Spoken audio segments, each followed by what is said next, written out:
दोस्तों बचपन से हमको एक चीज सिखाई गई है कि अच्छे काम करोगे तो स्वर्ग जाओगे और बुरे काम करोगे तो नर्क जाओगे। बट क्या एक्चुअली में स्वर्ग और नर्क यानी कि हेल और हेवन एग्जिस्ट करते भी हैं या नहीं करते हैं? दोस्तों अभी इसी वक्त इस दुनिया में कहीं ना कहीं किसी ने अपनी आखिरी सांस ली है। उसकी छाती ऊपर गई, नीचे गई और फिर कभी ऊपर नहीं आई। अब इस दुनिया में काफी सारे लोग मरते हैं और काफी सारे लोग पैदा होते हैं ऑब्वियसली। और कहीं एक नया बच्चा रो रहा है और वहीं पर एक नई जिंदगी और एक नई सांस ऑब्वियसली। इस यूनिवर्स को 14 अरब सालों में सही कई सारी सिविलाइजेशन आई और मिट्टी में मिल गई। पूरी पूरी स्पीसीज जी ली और बिना किसी निशान के खत्म हो गई। और इन सबके बीच हर जंग में, हर तकलीफ में, हर खुशी में इंसान ने एक ही सवाल हमेशा पूछा। और दोस्तों वो सवाल एक ही है कि मरने के बाद आखिर होता क्या है? क्या कोई जगह है आगे जाके जहां अच्छे लोगों को रिवॉर्ड मिलता है? क्या कोई ऐसी जगह है जहां बुरे लोगों को उनकी सजा मिलती है? या फिर कुछ नहीं, अंधेरा, खालीपन, कुछ भी नहीं, मरने के बाद सब कुछ एकदम खत्म। और दोस्तों आपकी इसी क्यूरियोसिटी के लिए हमने ये वीडियो आज बनाया है। आज हम इस सवाल को बहुत सीरियसली लेंगे, सिर्फ धार्मिक तरीके से नहीं, सिर्फ स्पिरिचुअल तरीके से नहीं, बल्कि साइंटिफिकली, फिलोसॉफिकली, हर उस चीज के साथ जो इंसानी इल्म ने कभी कभी सोचा है, सीखा है। क्योंकि ये शायद सबसे जरूरी सवाल है जो आप कभी ना कभी सोचेंगे जरूर। तो दोस्तों यार वीडियो को शुरू करते हैं, लेकिन वीडियो शुरू करने से पहले आपसे एक छोटी सी रिक्वेस्ट करना चाहूंगा कि वीडियो को हाइप करना मत भूलना, क्योंकि यही मदद करता है हम जैसे छोटे क्रिएटर्स को आगे बढ़ने में।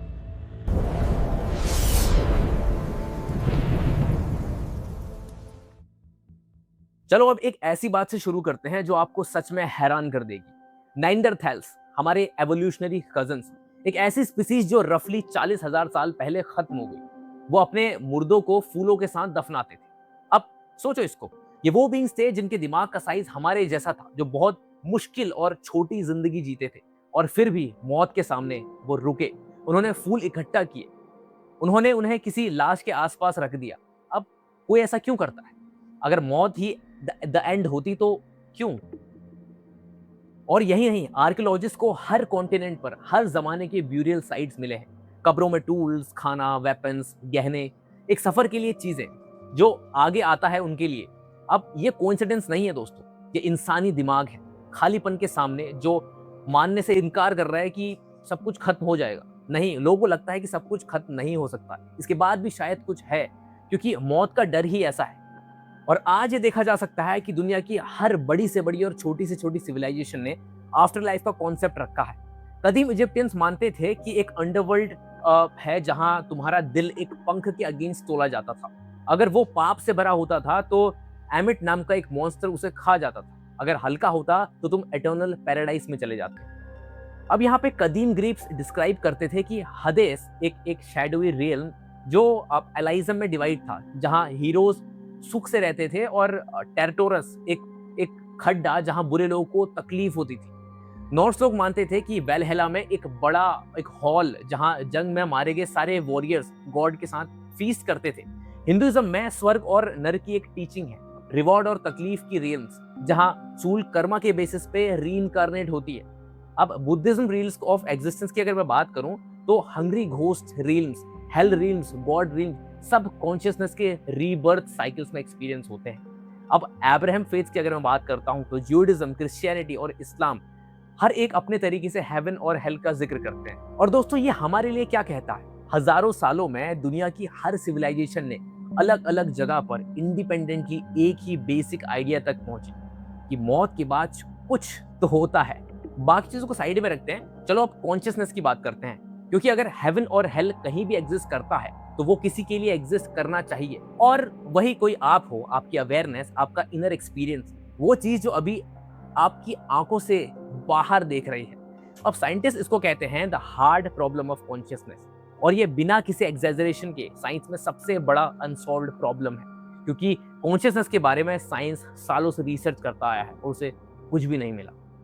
देखो, हम ब्रेन को रिमार्केबली अच्छे से समझते हैं, हम जानते हैं कौन से न्यूरॉन्स फायर होते हैं जब आप डर फील कर रहे होते हो, लेकिन ये जो हम एक्सप्लेन नहीं कर सकते, ये सब क्यों फील होता है? Philosopher Davis Chalmers cognitive science के सबसे रिस्पेक्टेड माइंड्स में से एक थे। इन्होंने ये आर्ग्यू किया था कि कॉन्शियसनेस फंडामेंटल हो सकती है, कुछ ऐसा नहीं जो ब्रेन प्रोड्यूस करता है, बल्कि कुछ ऐसा जिसे ब्रेन एक्सेस करता है। जैसे कि रेडियो म्यूजिक क्रिएट नहीं करता, वो रिसीव करता है और तभी जाके रेडियो में म्यूजिक प्ले होता है।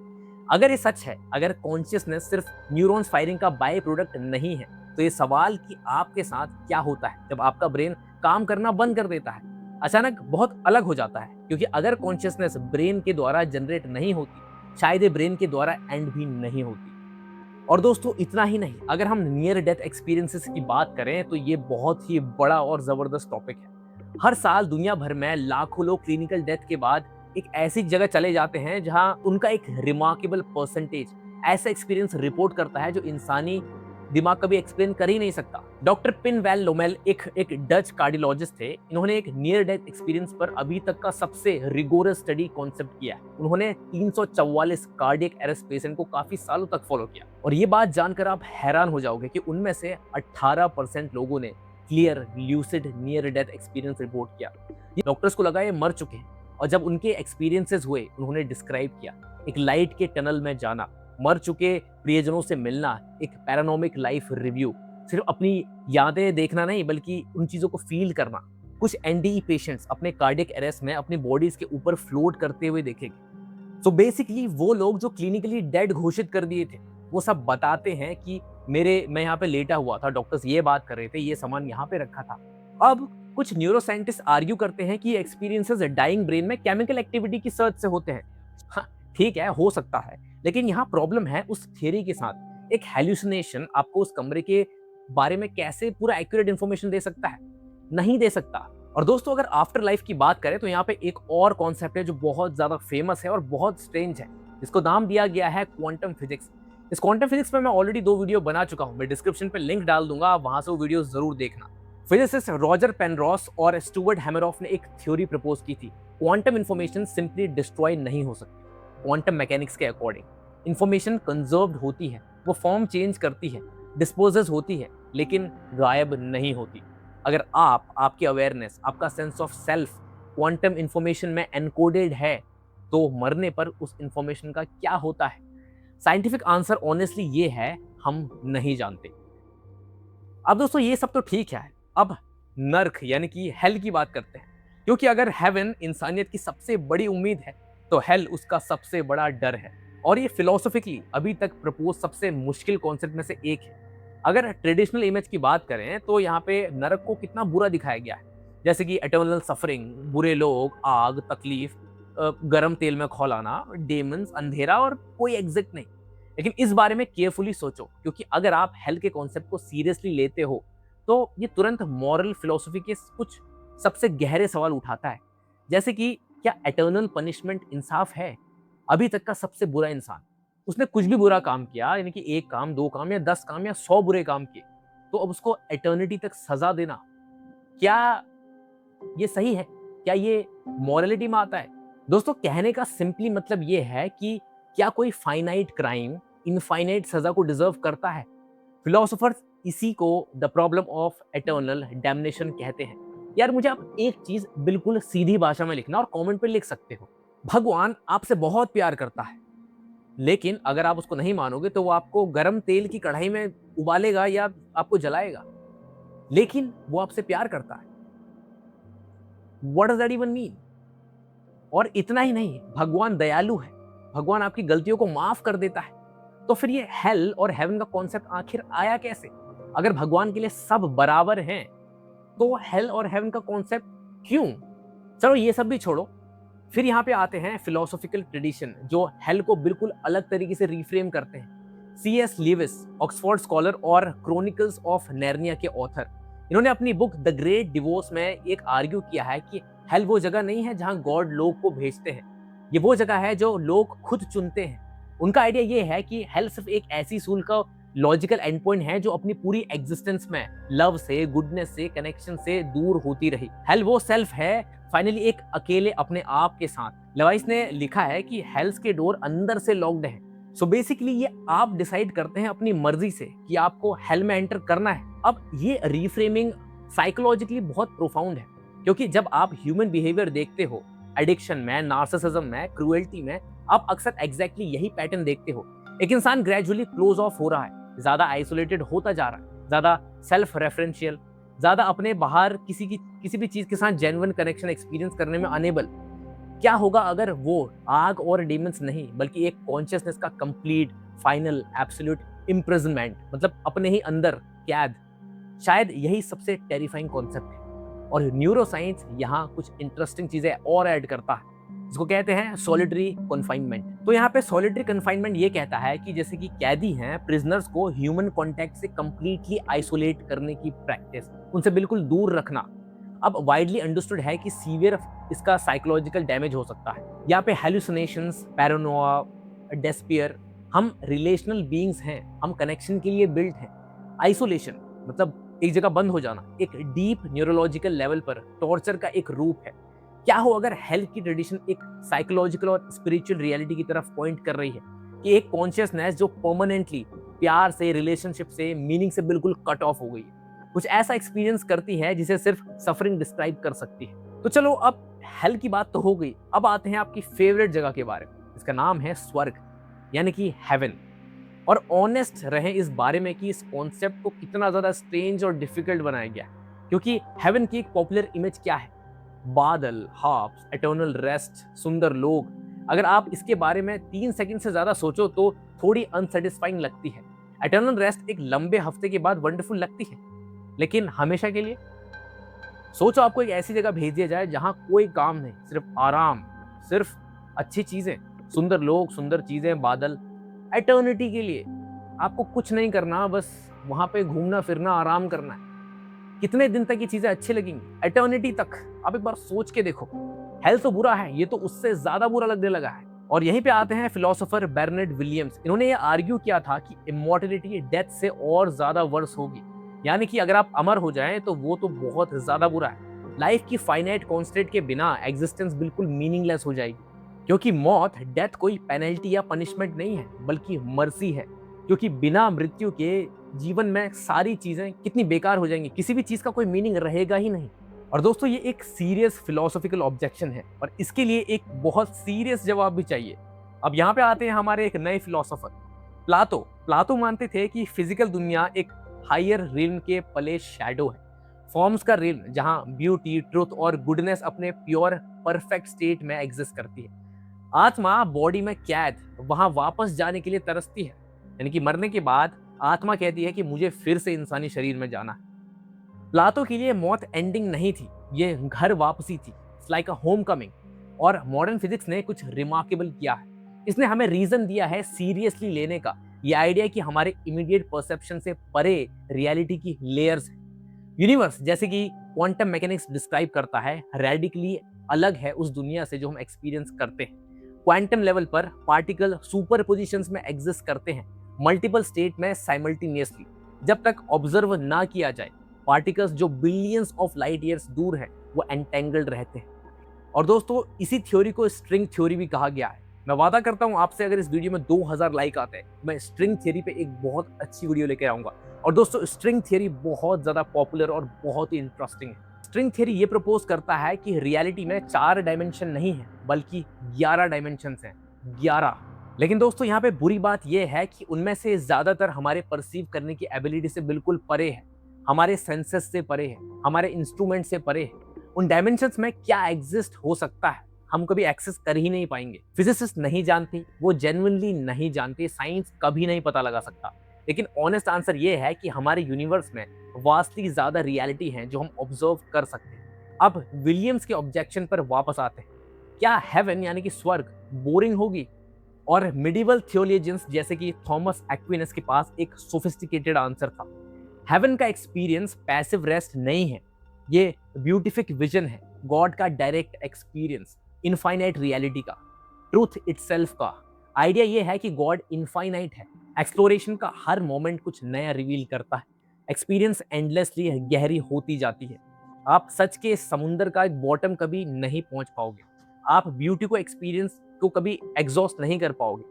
वर्चुअली नियर डेथ एक्सपीरियंसेस के हर अकाउंट में, वर्चुअली हिस्ट्री की हर मिस्टिकल ट्रेडिशन में एक चीज बार बार आती है, प्यार का एक ओवरवेलमिंग सेंस। एक प्यार जो किसी भी ह्यूमन एक्सपीरियंस ऑफ लव से बढ़कर है, एक प्यार जो आपको कंप्लीटली जानता है, हर गलती, हर फेलियर, हर चुप्पी, शर्म, और फिर भी उसको एक्सेप्ट करता है।